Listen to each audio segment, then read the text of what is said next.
Hey everybody, thanks for listening to On the Podcast. Short episode format podcast to give you something to do while you kill time doing your business on the pod. Or maybe you're camping. And you're staring at the stars, watching the moon. And all you're doing is watching that moon. Goddamn moon, I don't understand it. It's in different spots every night. Weird, Every right? night. And while you watch this moon and contemplate science, you might as well just turn on an episode of our podcast and learn a little while you try to also learn a little bit more. I can't understand it. It doesn't make sense to me. Someday. One day. Someday we'll explain it to you. I'm Liz. And I'm Katie. Hey, Liz. Hey, Katie. What are we talking about today? Katie, we're going to Paris. Ooh, gay Paris. Oh, oui, oui. I don't know what that accent was. I don't know. Neither do I. We're going to hear a lot of it because, again, I've decided to use an episode where there are terms and phrases and names that I cannot pronounce because I've never spoken the language. Liz, I love Paris. I studied abroad in college, and Paris was one of my favorite cities to visit. So I'm excited. I've never been. I've never been. City of love. Yeah, I hate love. No, I've never been. I want to. I've heard very good things. So what are we talking about dealing with Paris? Dealing is a little on the nose. So in 2010, there was the Paris Art Heist. Ooh. Yeah, that was... What was that movie when we were growing up that was the art heist Ocean's movie? 11. Ocean's 11? No. It was like the something affair. It was somebody's name. The Thomas Crown affair. Is that what the movie was? Night at the Museum. No, this was an art heist movie. Okay, anyway, keep going. But they also called the culprit the Spider-Man of Paris. Ooh, Spider-Man. I didn't hear about this. Well, he was a teenager named Peter Parker, and he got bit by a radioactive spider, and he loved his neighbor, Mary Jane. And his Uncle Ben dies, and that's that. Spoiler alert. Oh, shoot. So I'm going to talk to you about the Spider-Man. Uh-huh. His name is Vjeran Tomic, and it might be Tomic. Actually, let's go with that. Tomic. Tomic. Anybody who speaks French, correct me later. Doesn't matter. So when he was young, he was born in Paris in 1968 to Bosnian immigrants, and then his mother got sick, and he moved back to Bosnia to live with his grandma. Mm-hmm. And by 6 years old, he started showing devious tendencies. Ooh, a devious 6-year-old. Yeah. That's the Spider-Man for you. At age 10, he actually broke into a library by breaking in through a window 10 feet off of the street and stole 2 books. Oh, he really wanted those books. Mm-hmm. He wanted to read those books. He watched too many cartoons of like kids jumping up into windows. Maybe. And then he ended up moving back to Paris at age 11 to move back with his parents, and he was kind of pissed about it because his parents were... he didn't speak French, and his parents like fought a lot, so he was in kind of a tumultuous relationship with his parents.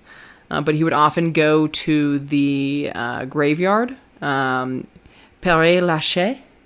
I think I'm saying that. Is that the big one? Père Lachaise. It's the one where all the famous people are buried. Yeah. I went there. Jim Morrison's buried there. Yeah. So he would watch people because he said a lot of tourists would go there and they'd look at all these graves and whatnot, and he saw all these like different tombstones and buildings and whatnot for these famous people that are buried in the Père Lachaise. I hang out at the cemetery next to my house, but no famous people. Yeah, similar. You could be Tommy. So he saw these things, and he and his friends would practice parkour essentially on these in the graveyard and on these stones. And he ends up doing pretty well in school. He's a good athlete. He likes to draw, and he ends up at this place where he gets to, it's like, I don't know, it's like a greenhouse or whatever, and he sees some Renoirs inside up close, and he like is just overwhelmed by these paintings. He's like, this is amazing. I can feel these paintings. I can't like, I'm like amazed being this close to this. So he builds this massive like feeling for paint, and he goes home to his parents and he announces that painting is going to become his passion. Of course, his dad disapproves. This is how you create criminals. Dad, this is how you create criminals. Dads, disapproving dads. But he and his friends, while he's trying to pursue this, start stealing from factories and flea markets. That's kind of petty crime, petty theft. They're just stealing like glassware and whatnot. Then he starts breaking into apartments by scaling the facades. Ooh, failing the scaffolds.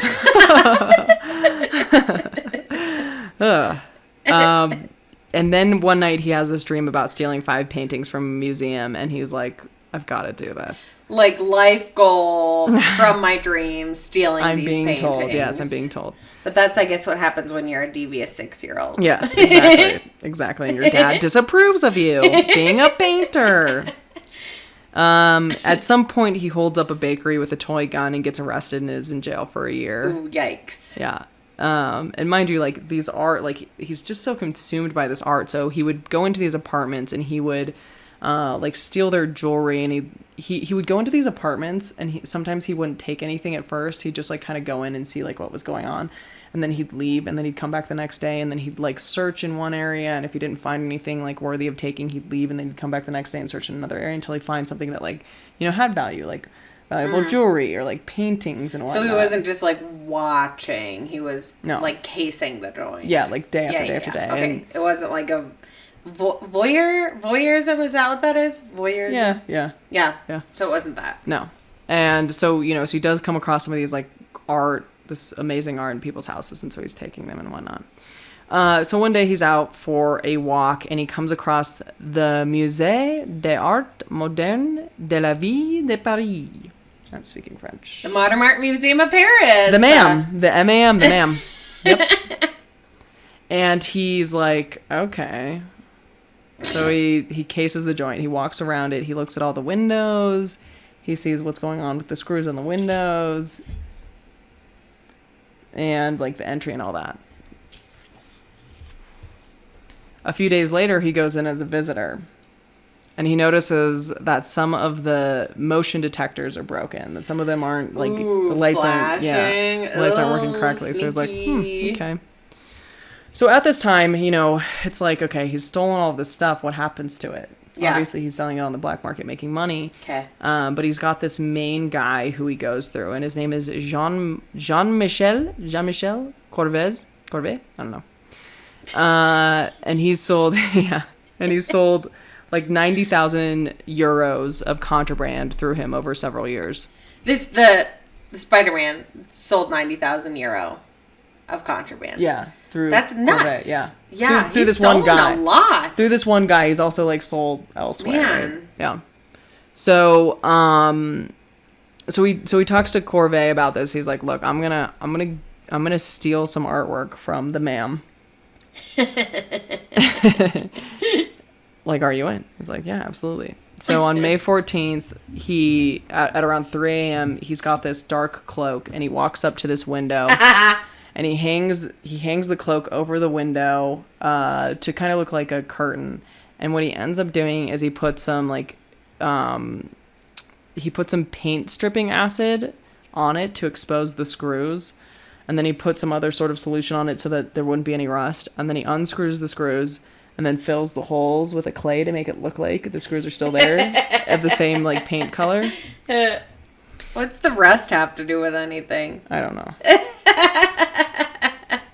And then on May 20th, so 6 days later, he returns before dawn. He's in a sweatshirt. He's got suction cups. And he pulls out the window and then goes in, and then leaves. And then waits. Does it take anything first time? He goes in, he leaves. He waits 15 minutes just to make sure that, like, no alarms are set. No alarm. And then when nothing happens, he goes back in. And he ends up taking a Matisse, a Picasso, a Braque, a Fernand Léger, I don't know. I only know some art. And a Modigliani. And so he's taking this and he's taking it to his car, and he takes 2 trips to get back and forth. I And was he's going to like, say, that's a lot to carry. yeah, and his car's parked like a few minutes away. But he's also like he keeps wanting to get more, but then he realizes suddenly that like it's that time of the day where basically nobody's on the street and he's the only one. So he's like, okay, if anything happens, they're gonna know it's me. Yeah. So he decides to, I'm not gonna do that. So he gets out, and then the news breaks that the ma'am has been robbed, and that what was stolen was more than $70 million. Oh, yikes. Yep. It's the biggest theft since 1990, and that theft in 1990 had 2 people involved. The suction cup thing to me is just so funny because I didn't It's so think out of a that was cartoon. It's so funny. I'm like, where are you getting suction cups for? I didn't even realize those Literally. existed like outside a cartoon. Do you like Amazon Prime, like burglary suction cup? $70 million worth of Tiptoeing art. through like that's the noises people making as he's in this museum. We're like, oh, we didn't know. So anyway, so he ends up going to this Corvez's place, Corvée, who knows, and he gives the artwork away. There's Corvez has said, hey, like the money's in a little drop box, so he grabs the money, and then he takes the money to a female friend of his to where he stashes it, and that's where he stays for a while. Yeah. And this female friend happens to be a sex worker, and I don't know, it gets convoluted from here, but basically like she gets too close to him and he's not wanting anything, and again he's trying to lay low, and she's like trying to be more involved, and she goes from the female friend to an acquaintance, right? And so on October 1st, 2020, so we're talking about 5 months later, the police receive an anonymous tip. Who could that be? Corvettes. It might be Corvez. It might be this female friend who got too close. Oh, that's who it is. I was going to say that art was like way too recognizable to sell. But Right. I guess when you're selling things on the black market, the people that are buying from you don't care. Exactly. So like obviously there are things in place to prevent this from happening, like on a like more public scale. But again, they can't track it down because it's black market stuff. Yeah. And so once they get this tip, they end up tapping Tomic's phone. Spider-Man's phone. Yeah, let's just go with that. That's easier to say.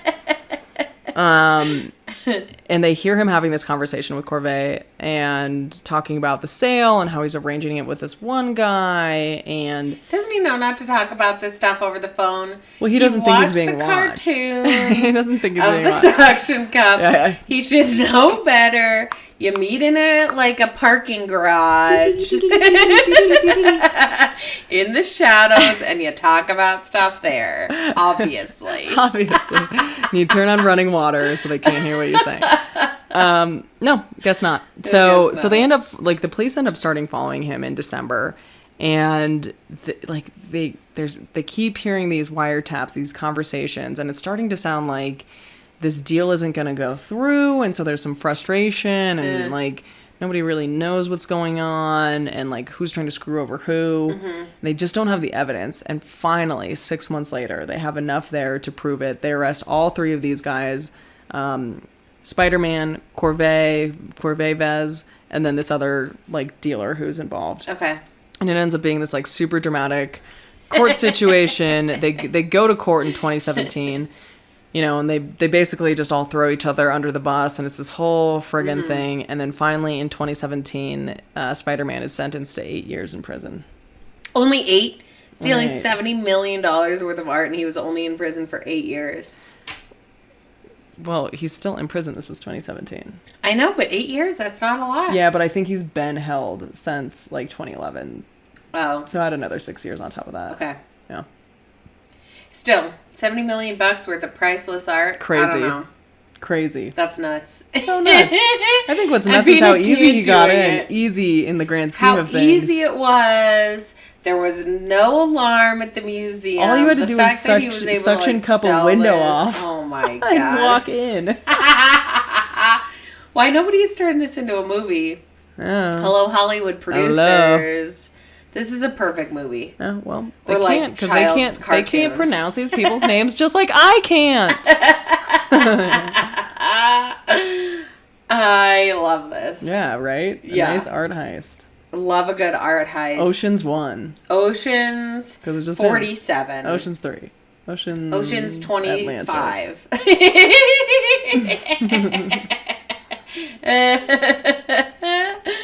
All right, very interesting. Yeah.